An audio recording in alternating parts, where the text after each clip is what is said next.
Financial मार्केट्सवर artificial intelligence म्हणजे AI खरंच वर्चस्व गाजवते का? काही जण म्हणतात ही एक क्रांती आहे, तर काहींच्या मते हा एक मोठा धोका आहे. पण खरं काय आहे? चला तर मग या माहितीच्या आधारे आपण ट्रेडिंगचं भविष्य काय असू शकतं हे शोधून काढूया. हा प्रश्न आजकाल सगळीकडेच विचारला जातोय नाही का?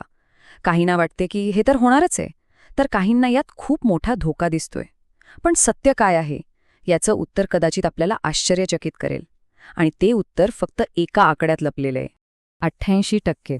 हो, अगदी बरोबर ऐकलं. आज जगभरात जेवढा काही ट्रेडिंग होतं त्यापैकी तब्बल 89% व्यवहार हे AI सिस्टम्स हाताळत आहेत. हे काही भविष्य नाही, हे आजचं वास्तव आहे. हा आकडा पाहिल्यावर तर असं वाटतंय की लढाई सुरू होण्याआधीच AIने ती जिंकून टाकली आहे. तर मग पाहूया AI ट्रेडिंग क्रांती. सुरुवातीला बघितलं तर असं दिसतंय की AIचा ताबा पूर्ण आणि निर्विवाद आहे. पण हे वर्चस्व नेमकं किती मोठं आहे याची वाढ आणि कामगिरीचे आकडे पाहिले ना तर ते खरंच अविश्वसनीय आहेत. चला बघूया. आणि ऐका, हा फक्त एक छोटा मोठा ट्रेंड नाहीये. ही एक प्रचंड अब्जावधी डॉलर्सची इंडस्ट्री आहे, जी दरवर्षी जवळपास 20% वाढतीये.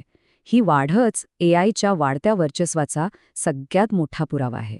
पण ही इतकी वाढ का होतीये?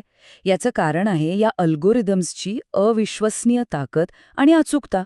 जरा विचार करा, काही नियंत्रित चाचण्यांमध्ये AI मॉडेल्सनी तब्बल 92% अचूक अंदाज लावले आहेत. हे तर मानवी क्षमतेचा खूपच पलीकडचं वाटतंय, नाही का? पण थांबा, गोष्ट इथेच संपत नाही.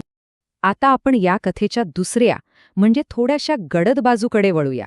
कारण शुद्ध ऑटोमेशनच्या या चमकदार आवरणाखाली काही गंभीर धोकेही लपलेले आहेत. यातला सगळ्यात मोठा धोका काय आहे माहितीये? ज्या सिस्टम्स आपण मानवी चुका टाळण्यासाठी बनवल्या होत्या त्याच आता मानवी लोभाला प्रचंड वेगाने वाढवत आहेत. यामुळे फ्लॅश ग्रिड सायकल्स तयार होतात, जिथे अल्गोरिदम एकमेकांची नक्कल करत जातात आणि बाजारात प्रचंड अस्थिरता निर्माण करतात. IMF सारख्या संस्थांनी तर आधीच इशारा दिलाय की यामुळे बाजारात अचानक मोठी घसरण होऊ शकते. तर मग प्रश्न उरतो की आता पुढे काय? जर पूर्णपणे ऑटोमेशनवर अवलंबून राहणं शक्तिशाली असलं तरी धोकादायक आहे, तर यातून मार्ग कसा काढायचा? याच प्रश्नाच्या उत्तरात ट्रेडिंगच्या भविष्याची गुरुकिल्ली लपलेली आहे. आणि तो मार्ग आहे सहजीवी बुद्धिमत्ता. हा एक असा दृष्टिकोन आहे जो AIला पर्याय म्हणून नाही, तर एक शक्तिशाली भागीदार म्हणून पाहतो. याला आपण सोप्या भाषेत समजून घेऊया. समजा AI एक प्रचंड हुशार पण थोडासा बेफिकर असा नवा पायलट आहे आणि मानव हा एक अनुभवी फ्लाईट कमांडर आहे जो त्याला योग्य दिशा दाखवतो. AI प्रचंड डेटा वेगाने हाताळतो, पण अंतिम निर्णय आणि धोक्याच्या वेळी सगळं नियंत्रण हे माणसाच्या हातात असतं. चला या तक्त्याकडे जरा बघा. मधला जो कॉलम आहे सहजीवी मॉडेल, तो स्पष्टपणे दोन्ही जगांतील सर्वोत्तम गोष्टी एकत्र आणतो. यात आपल्याला AIची उच्च अचूकता मिळते, पण मानवी हस्तक्षेपामुळे लोभाचा धोका खूप कमी होतो. आणि सगळ्यात महत्त्वाचं म्हणजे ब्लॅक स्वानसारख्या अनपेक्षित घटनांमध्ये जिथे शुद्ध AI पूर्णपणे फेल होतो, तिथे हे मॉडेल मजबूत राहतं. पण ही फक्त एक थिअरी आहे का? अजिबात नाही. जगातल्या मोठ्यातल्या मोठ्या आणि यशस्वी आर्थिक संस्था याच सहजीवी धोरणाचा वापर करून अब्जावधी डॉलर्स कमवत आहेत. सिटाडेल, मँग्रोव्ह, ब्रिजवॉटर ही काही नावं आहेत. यावरूनच या संकल्पनेची विश्वासार्हता सिद्ध होते. हे या उद्योगातले सर्वात मोठे खेळाडू आहेत आणि ते पूर्णपणे ऑटोमेशनवर अवलंबून नाहीत. सिटाडेलचे CTO उमेश सुब्रमण्यन यांचं हे वाक्य ह्या सहजीवी मॉडेलचं सार अगदी अचूकपणे मांडतं. टेक्नॉलॉजी ही मानवी बुद्धिमत्तेला मदत करण्यासाठी आहे, तिची जागा घेण्यासाठी नाही.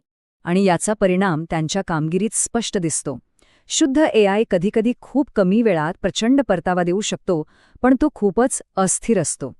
याउलट सहजीवी मॉडेल अधिक स्थिर आणि विश्वासार्ह आहे, जे साधारण 12 ते 20% जोखीम समायोजित परतावा देतं. आणि हा ट्रेंड फक्त काही मोठ्या देशांपुरता मर्यादित नाहीये. आपल्या भारतात सुद्धा 55%पेक्षा जास्त ट्रेडिंग आता अल्गोरिदमद्वारे होतं. आणि महत्त्वाचं म्हणजे यात किरकोळ गुंतवणूकदारांचाही खूप मोठा वाटा आहे.